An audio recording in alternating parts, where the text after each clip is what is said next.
All your school rugby, all in one place. This is NextGenXV. There we go. Which always leaves me in a bit of a struggle. Mm-hmm. Hello and welcome to episode 12 of the NextGenXV podcast, and I've got a very special guest alongside me today, Will Roberts from Young Rugby. Will, how are you getting on? Yeah, I'm very well. All the better for being back on the pod, Angus. Oh, it's good to have you. And I realise we've not had you on since before the St. Joseph's Festival, I don't think. How was that? Although it was about a month ago now, wasn't it? Yeah, it does feel like a lifetime ago. And I feel as though I think a lot of teams have certainly moved on from then. But I think that, yeah, it was, as always, as St. Joe's goes, an excellent tournament and had all the thrills and spills that you could get, sort of the narratives of the Millfield and your Denston and all these sort of Wellington College looking for that sort of final piece of their puzzle. There are loads of little sort of bits of narrative that you could cling on to, and it was just a really good weekend as always. So yeah, still thinking about it, of course. Yeah, well, it was awesome, wasn't it? I mean, as you say, so much to think about with it. Millfield back to back, first time anyone's done that in over a decade. Trinity on their debut, getting all the way to the final. Just loads of stuff going on, and to be fair, you were proved right in your predictions, which were that there was one of about 7 or 8 teams could win it, and I think we all got to the end of day 2 with pretty much that feeling. Any one of 8 could have won it, but lo and behold, it's the 8-time champions Millfield that went away with it. And I suppose as we're on a bit of a Millfield pattern, we might as well just reflect a little bit on them. We'll get into some other stuff in a bit, but Schools Championship returned on Saturday. We went down and had the live stream of their game against Whitgift. History suggested tight game. I was doing my research beforehand, and last year Millfield had won it by 2 points. Colts last year, Millfield had won it by a point. So that's, fundamentally this year's first team are all used to that game being really tight. They'd both played Wellington College, of course, and both been separated by a point or two. Other results through the season might have suggested that Millfield would be the stronger of the two, but I don't think I saw that coming. 52-19, Millfield are extraordinary.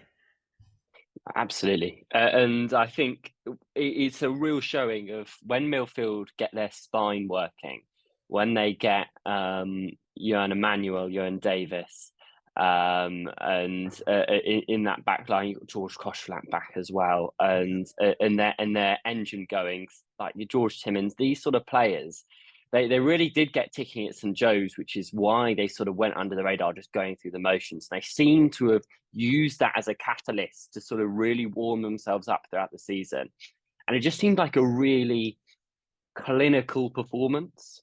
I thought it was very tidy and quite relaxed as well. So it just shows just how dangerous that Millfield side was. Yeah, I was really impressed by them. You're absolutely right. They were quite relaxed in their approach, in the positive sense of that, and it was every facet of the game they were switched on in. That was the impressive part. It was just there wasn't really a weakness. Whitgift actually put them under quite a lot of pressure, had quite a lot of possession, but Millfield just didn't look under a huge amount of threat from that, other than a couple of mauls where Whitgift were extraordinary. Although, to be fair to Sean Kerr, he scored an incredible try, bouncing off, actually, to be fair. I think he bounced off Timmins and Emmanuel. I don't reckon any other player this season is going to have done that or will ever do that. They're two extraordinary players. Timmins is fast becoming my favourite player on the circuit at the moment, just because he's such an old-fashioned back rower. He just goes and makes a mess of everything. I love it. But the highlight of the day for me, it was definitely the look on Johan Emmanuel's face when he grabbed an intercept on the 22. Yeah. There's nothing quite like a prop having that sheer joy of knowing that they've run in, knowing they won't need to exaggerate how far away it was. Absolutely. Just go, absolutely. I ran it in, absolutely fine. But anyway, I better actually start this podcast with some of the bits and pieces that we're supposed to do to start it, such as saying that it's on Acast, Apple Podcasts, Spotify, and YouTube. Please like, subscribe, rate, review. Apparently, it's all very, very useful stuff. You can follow us and get in touch on @NextGen15, and I'm on @Angus Savage XV. Will, you are of course Mr. Young Rugby @Young Rugby. And if anyone wants to get in touch with you directly, do you want them to? Oh no, they can go away. No, I'm kidding. Best form through Twitter @WillRobertsSport. You can get in touch and just tell me how wrong I am. I always love it when people do that. Well, you know that you must be saying something vaguely interesting when people start telling you that you're wrong all the time. Well, at least that's what I tell myself anyway. Yeah, I may not be right. So, a bit of news. We began this week with a new partnership being announced with Limitless Sportswear, which is very good news for the likes of you and me, Will, in particular, because that means that we will be dressed up nice and warm on touchlines. Absolutely. Coats, hats, jumpers, the works. It's all coming in. We're going to be nice and warm. But they're a great bunch, actually. We've had a few meetings with, well, obviously we've had a few meetings with them. But they're great guys. They love their school sports, and they're quite entwined with the world of schools anyway, because they are partnered with or they're part of the same company that is School Blazer, who pretty much do everyone in the country's school uniform. So they know a thing or two about the school system. They're also actually supplying Brighton College's kit. I had a look at the latest kit that Brighton College have got, and it's very nice. Lovely. So we're looking forward to that. But in more wide-ranging news, I say news. Someone out there knows that this is news. We just don't know it yet. The Schools Cup draw has been announced, or has been drawn. It was drawn at 4:00 today. It's now 4:15, and I'm told it will be announced tomorrow. But I think it's worth us just having a little chat about that Schools Cup, because I don't know about you, but for a while, to me, it wasn't quite as you'd want it to be in terms of its competitiveness, in terms of the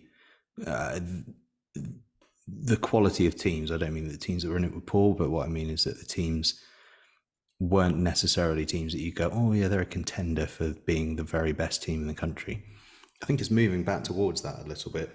You only have to look at the fact that Harrow are in that quarterfinal draw, and are unbeaten. Trinity face the Judd tomorrow in a regional final. Both of them go into that unbeaten. Obviously, Trinity, we've mentioned, and are one of the best teams around, but the Judd unbeaten and would love an upset. They seem like the banana skin this year. I remember that Tunbridge victory as well. I think that just before St Joe's. Where it was a real sort of statement play just before half term, and they seem to be just going under the radar and doing their work against Trinity, which get all the headlines. So I think that's a match I've been particularly looking forward to. Yeah, I think it'd be awesome, because I just think as well, it's in many ways for the Judd, it's low pressure. Yeah, like every other game they have this season is high pressure because they're now unbeaten and everyone knows that they're a really good side, and so there's an element of expectation. They go into this with no expectation. Trinity are one of the top 3 or 4 teams in the country. I don't think anyone would really be arguing with that, and therefore the Judd know current champs. Exactly, reigning champions, all the rest of it. There's nobody out there expects the Judd to win. So if they do, it's just the most immense result. And if they don't, it's no skin off their back. They go back to their Saturday fixtures and they keep on doing what they're doing. For Trinity, there is a bit of pressure because, as you say, it's a proper banana skin, isn't it? But let's have a look at some of the other teams in there, because I was having a look earlier, and some of these teams have the most extraordinary records. So Oakham, unbeaten, had that incredible victory against Stowe.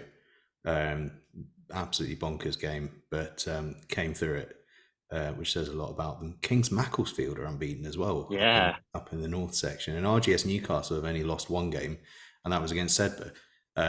So you can't really knock that. 2 sides in the southwest that are in that quarterfinal, mix, Marlborough College and Blundell's, have had a couple of more difficult results, but have also taken some pretty serious scalps on the way through here. Just looking at it now, Blundell's last round knocking out Sir Thomas Riches. I was lucky enough to see Sir Thomas Riches the other week, or last week in fact, and they were brilliant. Marlborough College going to Seaford College and getting a result there. So, they're good that's sides. massive. But the one I want to sort of home in on is Finborough. Yeah. I don't know where they've come from. It is like watching an Eastern European team go deep in the Champions League. That's what I'm seeing it as, where you go, they're drawn up against Man U, and then you go, oh right, no, this is where they're going to fall. This is where, and then you go, oh no, they've won there, and I'm really excited to see how far they go. They've got a few sort of Saracens Academies lads. The key heart seems to be Kapoku, Junior Kapoku. His name obviously may ring a few bells. His two older brothers who are now, I think, is Coventry and Leon. I think his older brother's at Leon, his younger brother's at Coventry. Leon, isn't he? But both play for Saracens, and he's pretty much as big as them now. He's a man mountain who plays for them at 8, and just been getting results and knocking teams down. And and also the list of teams that they've beaten this season, it's not to be sniffed at. St Joseph's at the weekend, Bedford in the previous round of the Cup, Northampton scored for boys in the regular season, Ipswich as well. These are not insignificant teams at all. Not at all. These are big results. I said something, I think last weekend when I was previewing the St Joseph's game. I said that they've already pretty much announced themselves as the strongest side in Suffolk, and realistically, for a fair few miles beyond that. But there was actually a weird bit of pressure on that St Joseph's game, because St Joseph's aren't the strongest team in Suffolk at the moment, but they certainly have been in the past. But because of the prestige associated with them and the kind of passion that they bring, they're kind of that team that you have to take the scalp of to sort of be able to go, we're it. And they went and did it, and in some style as well. Exactly. And they're in the good side of the draw.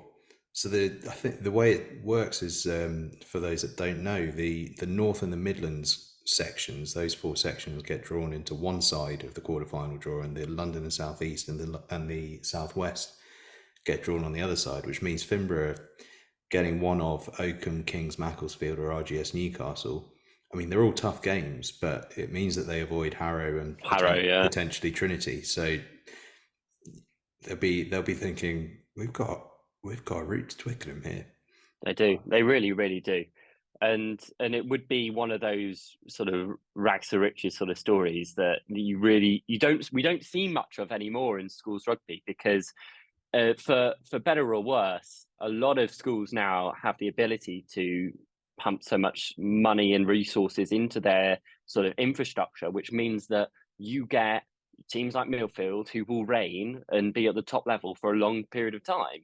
There isn't as much sort of influx and change in the top sort of teams now as there was potentially 10, 15 years ago. So to have a team like Finborough who can just keep on knocking down these big giants is a real big sort of I just see it as a nice sort of part of the Schools Cup that can sort of keep our value within rugby. It's a great story, isn't it? And for some reason, all the sort of big newcomers on the block all seem to be from Suffolk. Within a couple of miles of each other. It was Ipswich last year. They've solidified their position now, and here come Finborough. Turns out Suffolk is the place to be.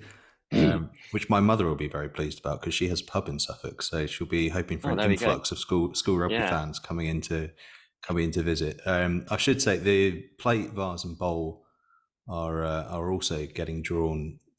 As we speak, I presume those draws are still ongoing. The bowl and the vase are still at the regional final stage, so they'll be slightly complex on the draw front. But the plate have their 8 quarter-finalists confirmed: Barnard Castle, Solihull, Bloxham, Haileybury, Epsom College, Wimbledon College, RGS High Wycombe and Monmouth. So that's not a I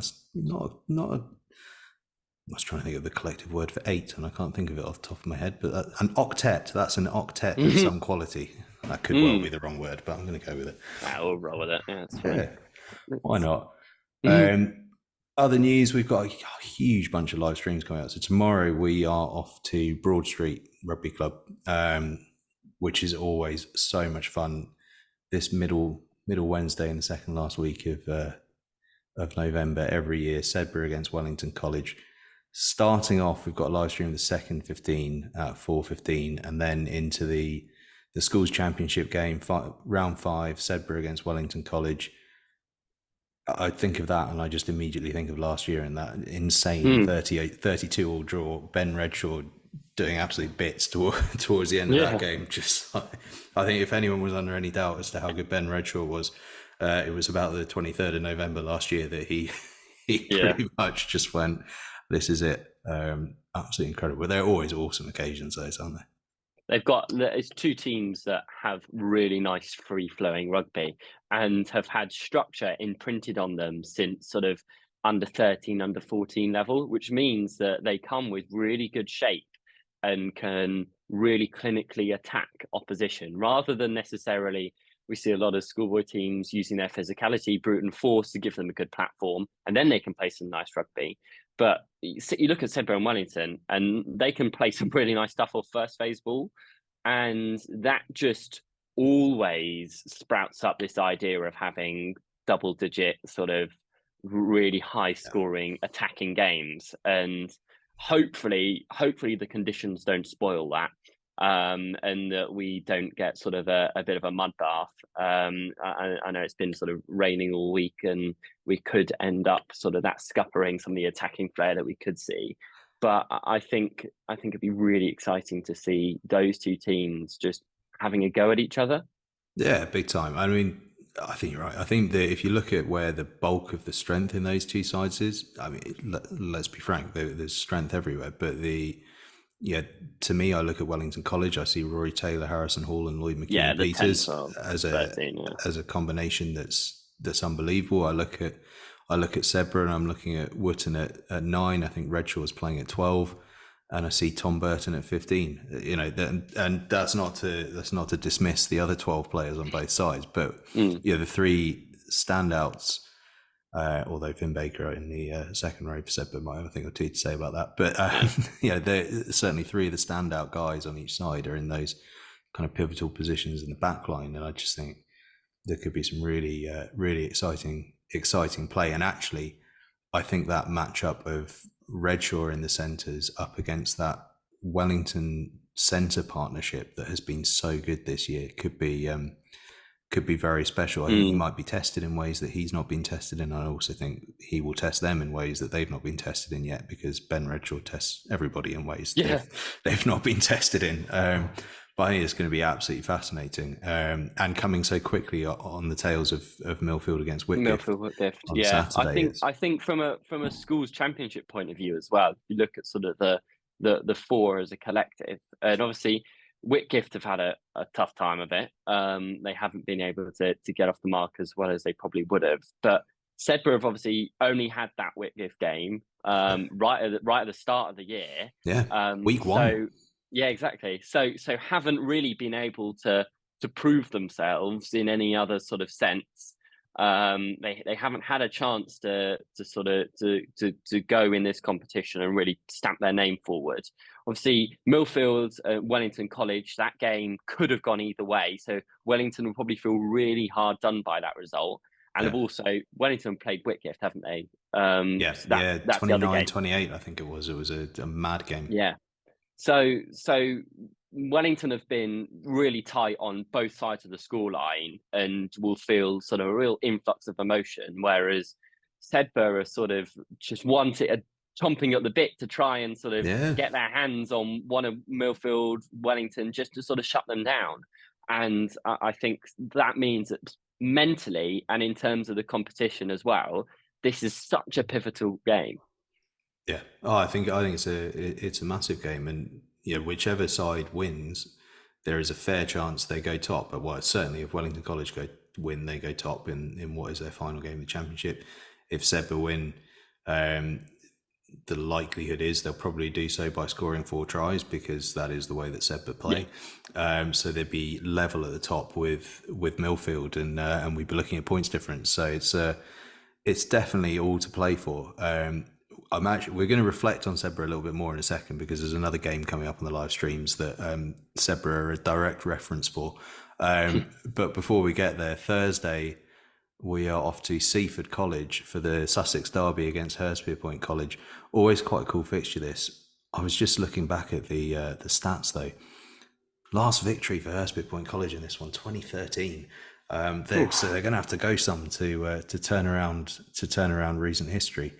But I always say, derby games, particularly a derby game when you start throwing live cameras in front of things, blows the whole thing wide open. You know, you're suddenly dealing with how do people perform under a bit more pressure? How do they cope with the crowd? How do they cope with the cameras? You know, it suddenly stops being about necessarily what's gone before or even what's gone before in the season, and starts to become, you know, how do we deal with the here and now? Yeah, absolutely. I think that will be a really enticing game. Sort of looking back at that Hurstpierpoint side, I mean, they've had a mixed bag season. Would I be wrong in sort of saying that? Yeah, they've been sort of up and down. Well, both sides, to be fair, have been up and down. Yeah. Seaford's results have been probably stronger than Hurstpierpoint's, and against common opposition, they've done slightly better. Yeah. So both, you know, kind of as you say, they've had their moments, and they've had their tougher times as well. But I think close enough that we could get a really good game. Tasty game. Yeah. I think it's Camford that I was looking at earlier that they both played, and I think Hurstpierpoint lost by 2 points and Seaford won by 1. So we should be, you know, mind you, I was banging on about how close games have been between Millfield and Whitgift on Friday, and then look what happened there. I should say actually on Whitgift, because they've sort of been getting a bit of a hard time on it. The thing that needs to be recognised with Whitgift is that they have no fear. They put themselves in a position year after year of playing the best of the best teams, and in a relentlessly difficult schedule. They front load their fixture list so much that they play a block of really hard games in a row. You've got to admire that they just go out and test themselves. And if you go out and test yourself, sometimes you come out on the wrong side of it.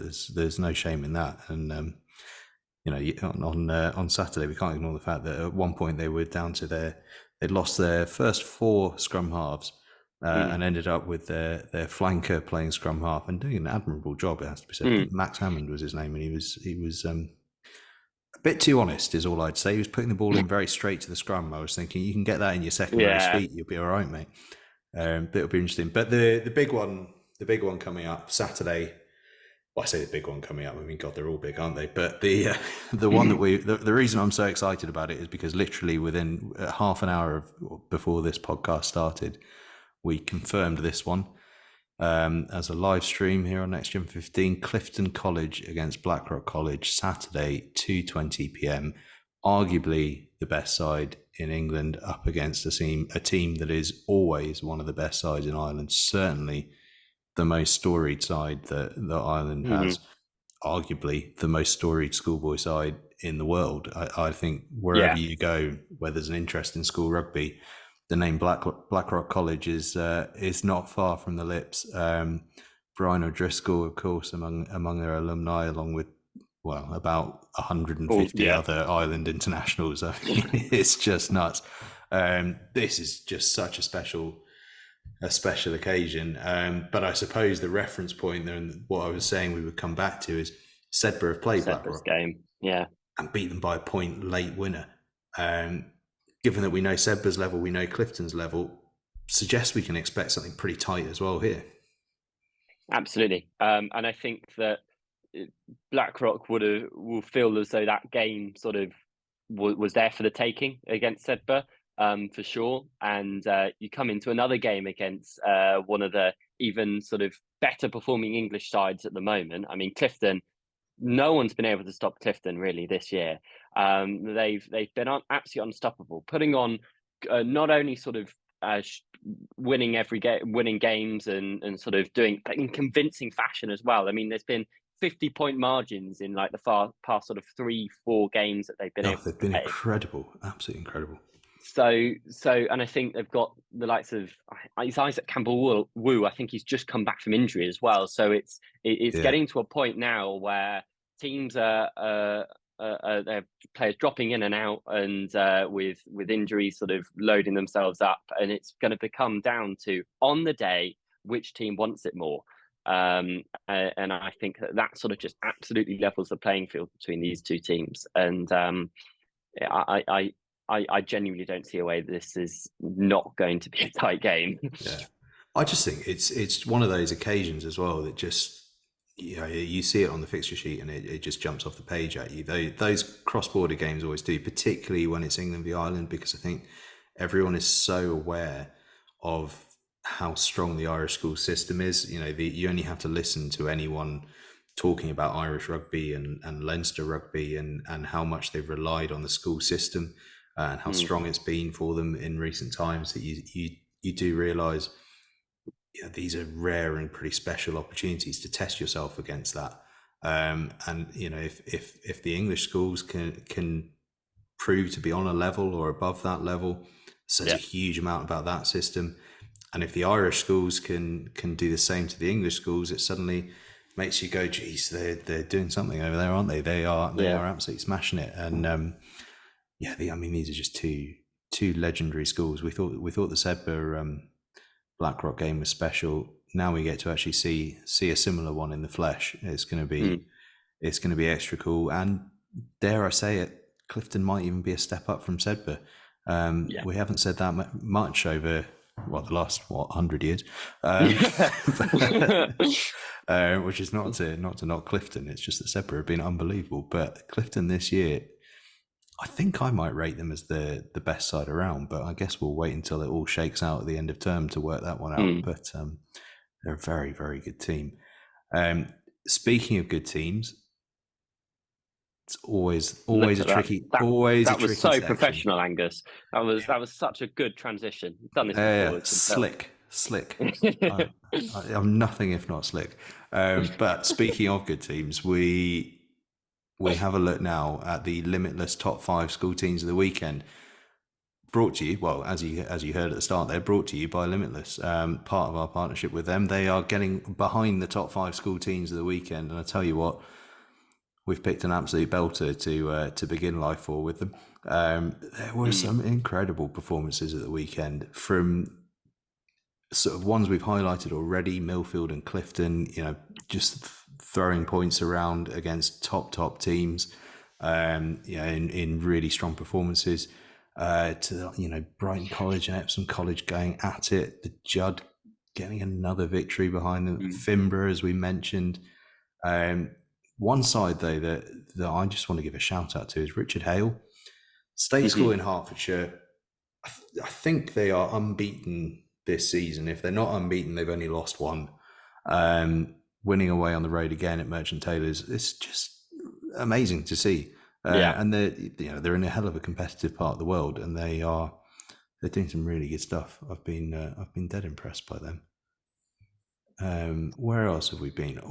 Kingston Park, Richard Metcalf Cup, RGS Newcastle Durham. Used to always be at the start of the season. They moved it to November. I love a game in a stadium. And the boys love it too. Just so cool. Really tight game as well. Yeah, probably not as I thought that potentially RGS Newcastle would have walked away with it a little bit more than they did. Durham gave them a really good showing, and I do think it is that sort of occasion of being at Kingston Park. And I mean, there's not too many teams that you can get behind in the Premiership up north, so you'd imagine that the majority of the players playing in that fixture were Newcastle Falcons fans. So. Or at least Newcastle Thunder. So they had sort of affiliation with that ground and would have gone to it before and seen the pros playing. So I think I'm sure you would have seen some of the social media stuff as well that was coming through, where they were getting ex players from both sides are obviously congregated at Newcastle Falcons because that's the academy hub, and they were getting messages from both sides, and the players from Falcons that were ex RGS and ex Durham were kind of jokingly going at it on social media against each other. It was nuts, but RGS coming out on top there. The other one that I suppose I'll stay in the north of the country for the moment. Kirkham Grammar School again, just relentless, absolutely relentless, and of course the only side to have beaten Clifton this year, which I think tells you an awful lot about Kirkham. Woodhouse Grove going to Quogues Wakefield and getting the victory there, second time this season. 3 points better than last time, so they're building. who else is impressing me? Well, I'll come back to the South, and I don't know how many times I've spoken about them on this podcast, but I'm going to speak about them again. RGS Guildford, another name that you'd probably associate as being slightly above them in terms of recent rugby pedigree in St Paul's, that RGS Guildford have beaten. That's St Paul's, Cranley, Epsom College. That's a big list of teams that they've got the better of this year, and deserve plenty of credit for that, I'd say. Exactly. And one name, result that I wanted to mention, Denstone 43, Malvern College 0. I think they just seem to have gone from strength to strength this season after what seemed like a quite shaky start to the year.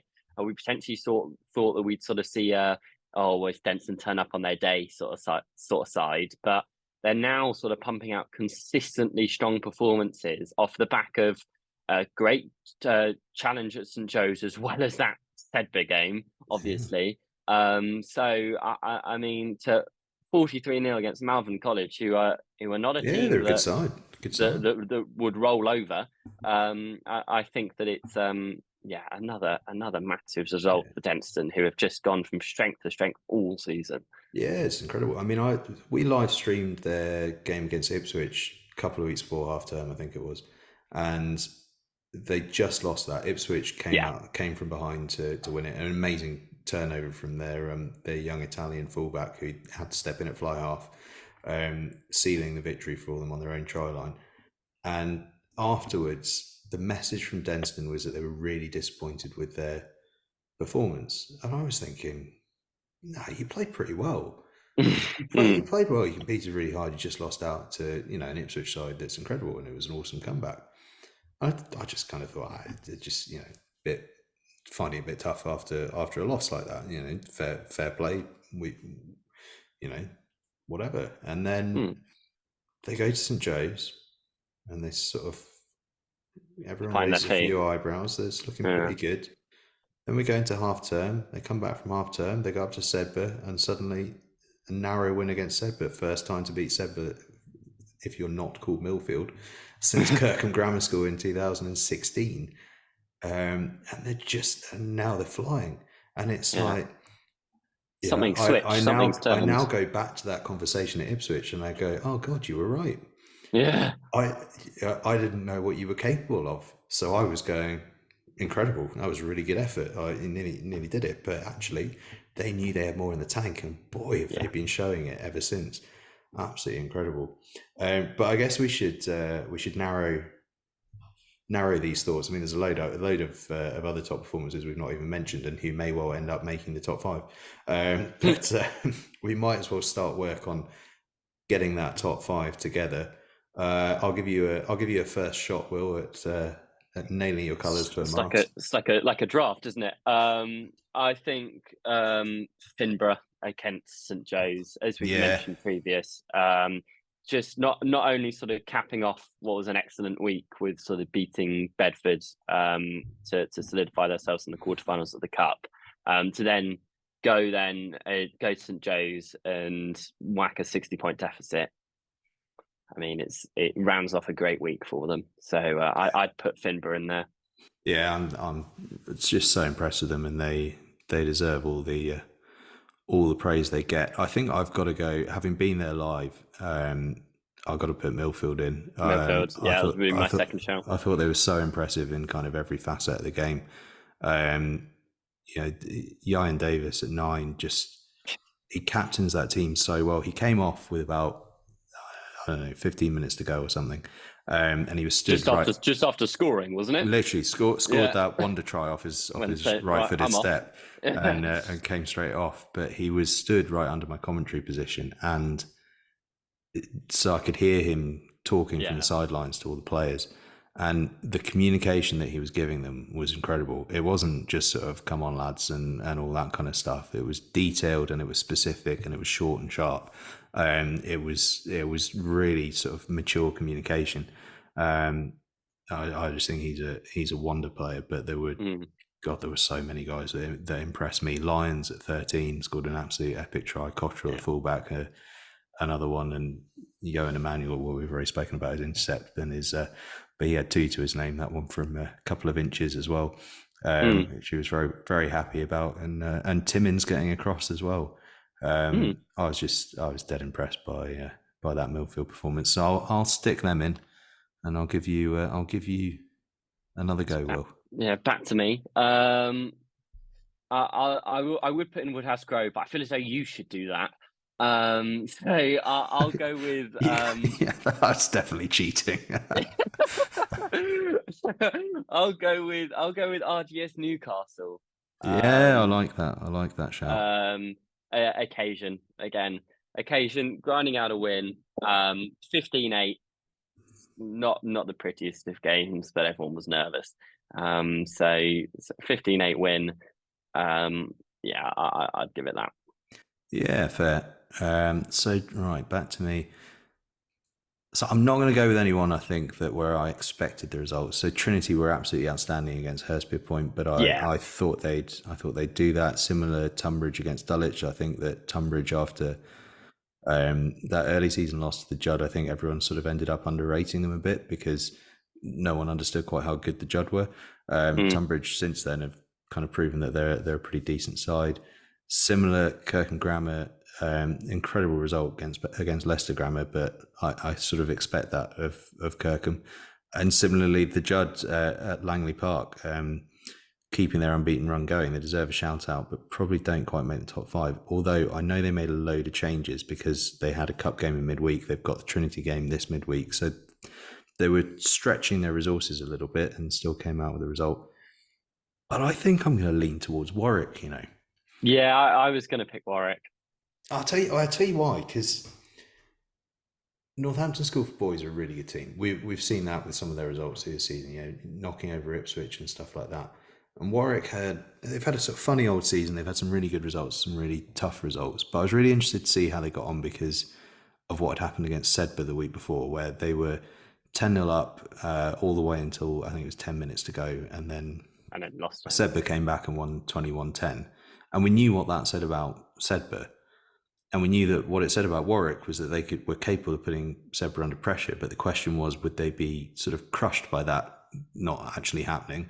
Or would they go and kick on? And they pretty emphatically answered that, 26-7 away at Northampton School for Boys. So I'm going to whack Warwick in, which gives us 4 of our 5. Finborough, Millfield, RGS Newcastle and Warwick. Where do we go on the last one? Who are you thinking of? So I'm thinking Brighton against Epsom. Yeah. Because I think, again, Brighton, after 2 or 3 years of sort of being right up there with obviously competing last year with some excellent players, like Charlie Clare, Johnny Smith, and the likes of that spine again with Brighton. And then you look previous, obviously, when they were in their sort of quote unquote Marcus Smith era. Yeah. So they've had recent sort of real sort of strengths, but I think this year have struggled to some extent. Probably not got the results in places that they would have wanted. So to go and sort of away from home, go get a result against Brighton, I think stands out for me. As we mentioned, the Richard Hale result. Yes, yeah. Having mentioned it, I'd almost forgotten about that. Yeah, I 22-0. Yeah, nil. That's the thing, and it's not just the one game, is it? I almost feel like with them, there's an element of looking at what the season is as a total and coming back to it, and also looking at Merchant Taylors. We live streamed them on the Friday before that game, so 2 weeks ago now-ish, 10 days ago, and they just lost at the death to Reading Bluecoat, who are a pretty decent side. Yeah. So we know that Merchant Taylors are a strong enough side, particularly within that circuit, and 22-0 at Merchant Taylors is a hell of an effort. I might lean towards Richard Hale, Yeah, I'm happy to give it to Richard Hale. Yeah, I think that might be where I go.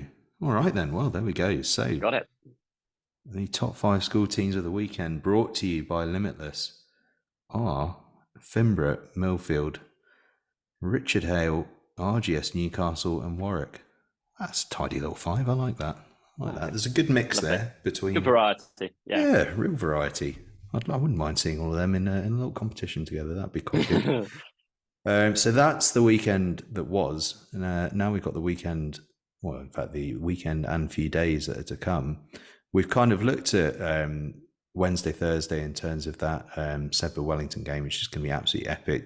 Please join us 4:15 for the seconds, 6 o'clock for the first team. And then Thursday, Seaford against Hurstby Point College, 2:15 kickoff. But there's another couple of games on Wednesday that I think are worth looking at. We've kind of touched on the Judd Trinity game in the Cup. In fact, we've more than touched on it. We talked about it quite a lot, but that's going to be a hell of an occasion. But the other one that we've not touched on is, and it's back to Suffolk again. We seem to be spending a lot of time in Suffolk this episode. But Ipswich against St Joseph's College. There's some feeling there. Yeah. It's going to be good. Yeah, the rivalry, the big rivalry, and I think that both teams have probably not performed this season to where they think they should probably be or could be. I still think that's at different levels. I still think that Ipswich are probably sort of there's a slightly stronger outfit at the moment to St Joe's, but I mean, it's a neutral venue. Every sort of there's no sort of big home crowd or anything to sway. But what I can definitely assure you is that there will be a big crowd. Oh, for sure. St Joe's don't go anywhere without a big crowd. Exactly. I mean, I think it's an interesting one because the Ipswich are kind of, they're a very good side. They probably have ambitions of being a top 5 side. I would rate them as probably a top 15 on the edge of top 10 side. I think actually on the next Gen 15 table they're knocking around in about 7th or so, but there's about a hair's width between 7th and 27th at the moment. But they're a very, very good team. St Joe's aren't on their level this year, but what I would say about St Joe's is St Joe's can bring a level of passion when they want to that basically puts them on a level with anyone when it needs be. And I'm pretty certain they'll be bringing that passion on Wednesday evening. I don't think that's going to be a quiet one. It should be pretty spicy. As should a lot of Friday night. There's loads of fixtures on Friday, but there's kind of 3 that really stand out for me. Kirkham Grammar School taking on Ballymena Academy from Northern Ireland. That's going to be pretty cool. We've spoken about how cool Clifton versus Blackrock's going to be. Ballymena, not quite as storied as Blackrock, but I'll tell you what, some players have come out of Ballymena. I'm pretty sure Willie John McBride might be. He certainly may have grown up there. I'm drifting beyond my own knowledge sphere, but I'm pretty certain he's from that neck of the woods.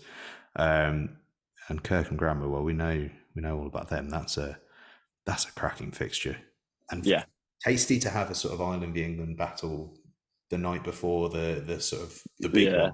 I mean, well, to rate one as bigger than the other is probably a bit unfair. They're both pretty big, but very tasty warm up that. Yeah, I can only agree with you. I think that both teams. I love the idea of them being unknown quantities to each other. Yeah, I love a game where there's just no comparison. Well, you can't go, oh well, they've beaten them, so oh no, therefore statistically they're probably the favourites. Yeah. Like you can, there's no sort of mutual link. So it means that it just comes down to which 15 is going to be better during that 70-80 minutes. So it's so exciting like that.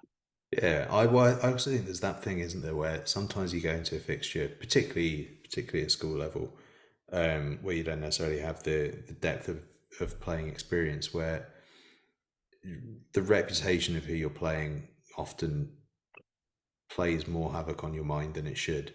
Whereas with these two being complete unknown quantities to each other, Ballymena aren't arriving going, oh, Kirkham Grammar are a hell of a side.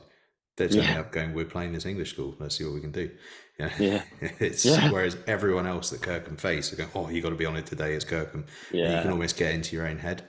So that'll be really interesting. And speaking of two teams that can can certainly get into people's heads before they've even laced a boot. Hartpury College Bulls against Millfield. It's going to be so Hartpury College Bulls are the under-17 side of Hartpury College. Millfield, I suspect, will also put out a younger team, sort of youngish under-17ish team, which is a bit of a shame, but because it could be such a great fixture. It may well still be such a great fixture, but Hartpury, I think with the Bulls side, they drew with Kirkham Grammar School. They lost against Clifton. I'm not sure if they played anyone else.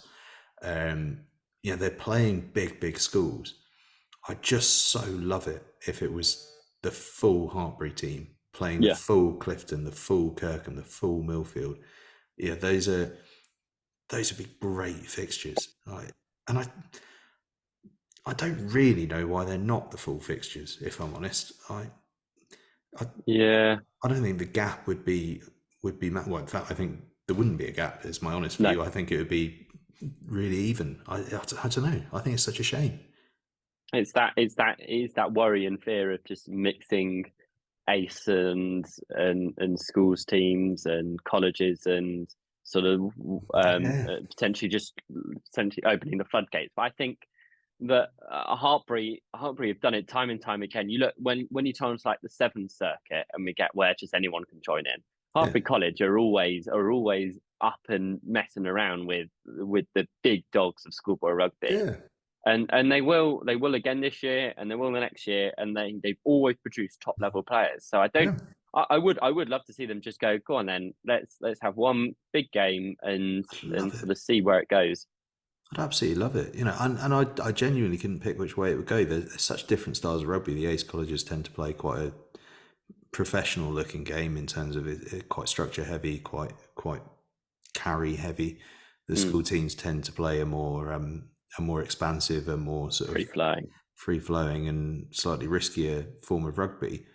It's not that one is right or one is wrong. It's just they're different, and to see that contrast with the very best that each has available would be incredible. But I do think that match either way will still be incredible, because such is the depth that both Hartpury and Millfield have.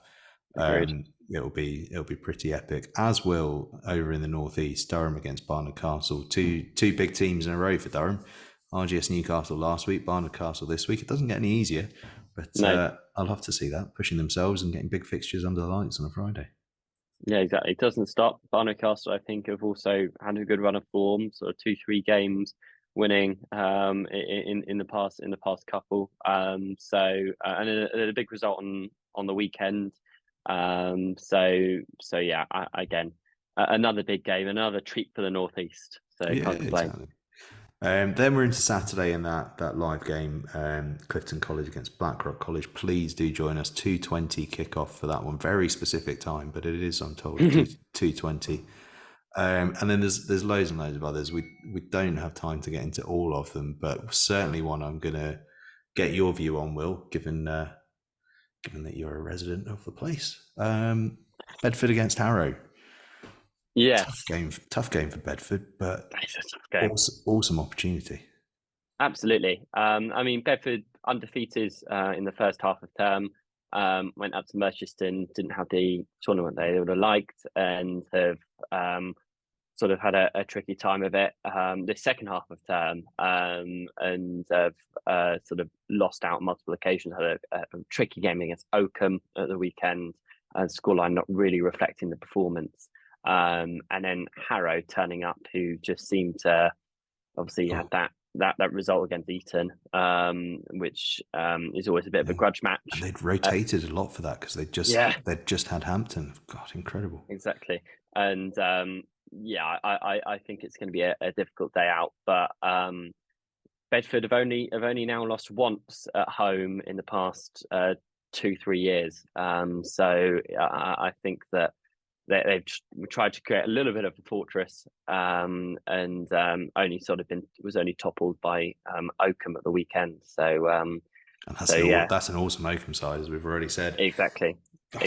Tough run of fixtures, Oakham and then Harrow, and given the form of both of those teams this year. I mean, to be honest, I just think it's such a pleasure to to be able to see Harrow at the moment. Same as kind of Trinity, Clifton, Millfield at the moment. Just the level is just incredible. But Bedford have done it before and can do it again. That's for sure. They've had plenty of strong performances. Loads and loads of other big fixtures. We're not going to get into them too much because we've not got huge amounts of time. But Cheltenham Sherburn's a big one. Stamford Oakham I'm really interested in. Hampton Cranley now also Rugby stands Warwick out as well. Yeah, really like the look of that. That could be a really good one in the context of sort of what Warwick's last week or so has been like. Yeah. Rugby probably not quite at the level since half term that they were beforehand. Yeah. Can they get back up there? Cracking school clash, John Fisher, St Benedict's. Loads and loads of good games going on. One that really intrigues me, and I guess we won't really know what context to put on this game until after tomorrow, is Brighton College against Judd. Judd, if they didn't have a cup tie against Trinity in midweek, would be looking at this and going, God, imagine if we took Tunbridge and Brighton College in the same season. They'd be so excited about it, and they will still be so excited about it, but naturally they're going to have a huge amount of resources going into Wednesday's encounter. But one way or another, that's a hell of a game, and it's quite high pressure for Brighton College as well. You know, they found a bit of form of late, and now they're about to be tested big time against a side that they really will not want to go down against. I think the Judd will see this week as their biggest week yet, and I think will try and rally themselves through that. Lose to Trinity, and that Brighton game becomes massive because you're just trying to pick up that momentum, sort of trying to finish on a high, with not many games left of this term, but beat Trinity, and you're on an all-time high. And Brighton College start looking at that fixture, going, right, okay, we've really got to pull our socks up here. It could be one of the great weeks in the Judd's rugby history, if it all goes to plan. One way or another, it's going to be very cool. Also worth mentioning, the Scottish School Cup semi-finals take place this Saturday. Stuart's Melville against Edinburgh Academy, and Strathallan versus Merchiston Castle. I've been keeping an eye on those results, and Edinburgh Academy have done really well this year.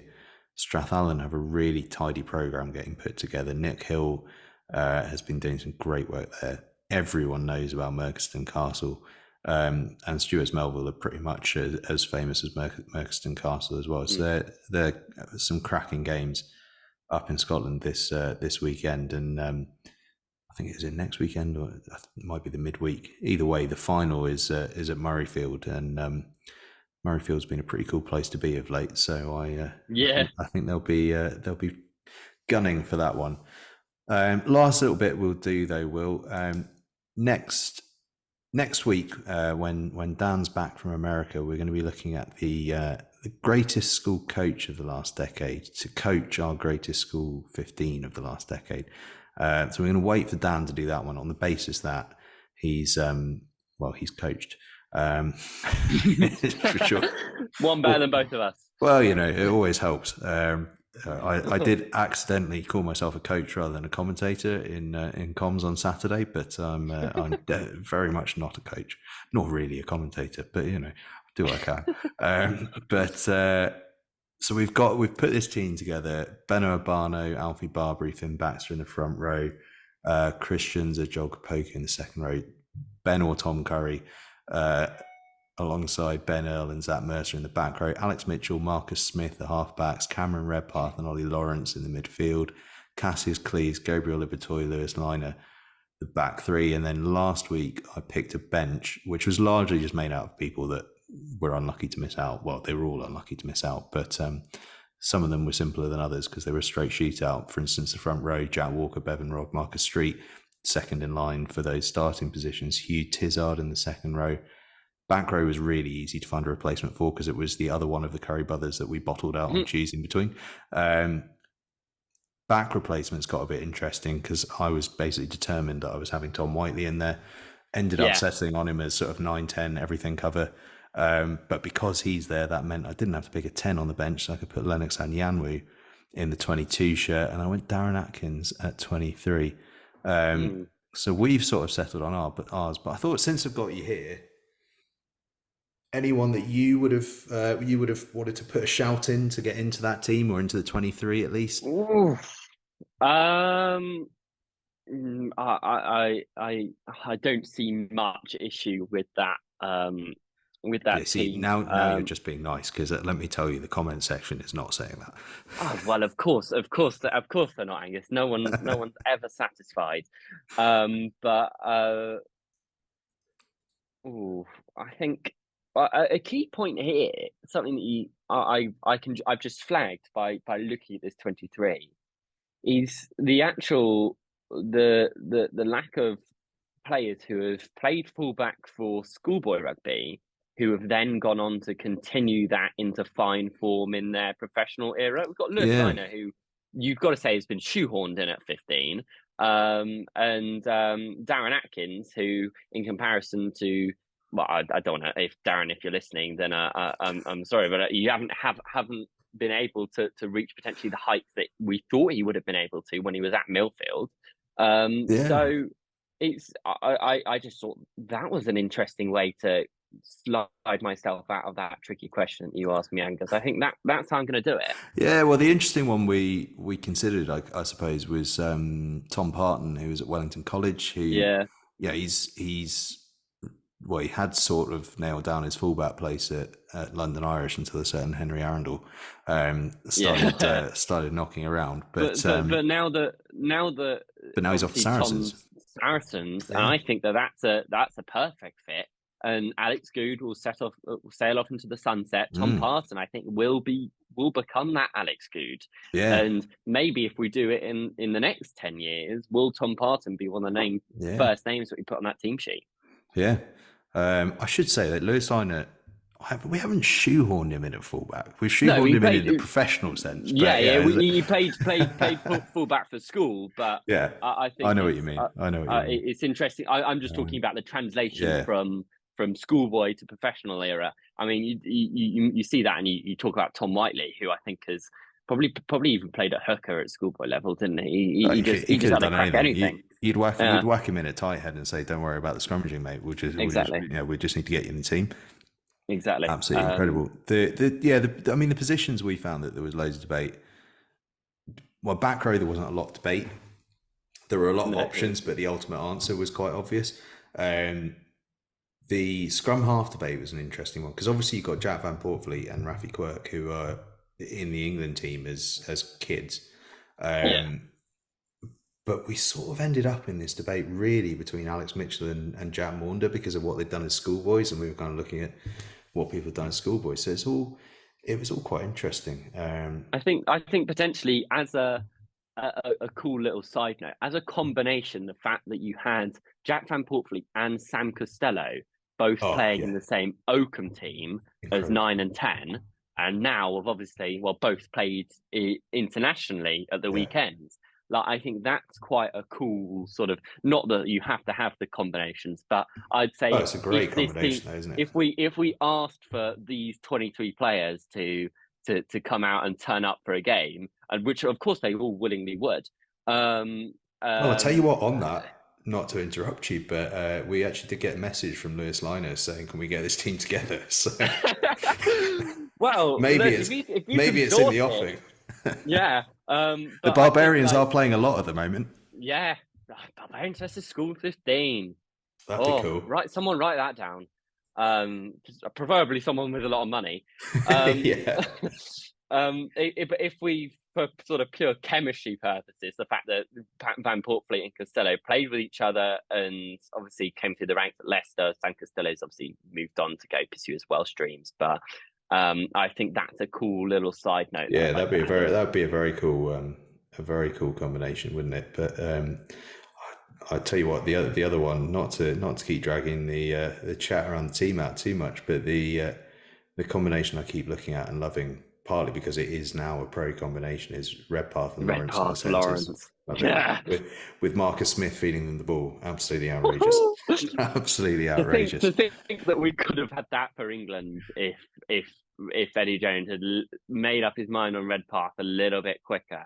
Then I'm still waiting on my dream team Scotland 10, 12, 13 in a few years' time of once Finn Russell hangs out the boots of Finn Smith at 10, Cameron Redpath at 12 and Fraser Dingwall at 13. It can still happen. It can still happen. The England rejects. Absolutely brilliant. Well, I think it'll be interesting to see where those boys go in terms of international selection. Yeah, well, shout out to Finn Smith training with the England squad this week. But we've seen that before. Cameron Redpath's been there. We've seen. I think I've been there at this point. Yeah, I think the amount of apprentice players. Eddie's called everyone people up. You remember Josh Hodge being an apprentice player for about 18 months. Poor boy held so many tackle bags. He must have been. Yeah, it's just not right, is it? Just not right. But yeah, I can still hold out a bit of hope that Finn Smith gets his Scotland cap before too long, because that's a combination I can't wait to see. Finn Russell with Finn Smith coming off the bench, that'd be lovely. Will, thank you so much for joining us this week.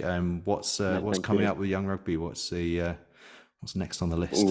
We've got lots of stuff lined up. Loads more on YouTube that we're trying to get out, trying to get some good video format of talking about these exact sort of debates. So if you like what you've heard here and have managed to listen through some of my opinions, then if you head on YouTube, Young Rugby, we've got a little bit more there as well.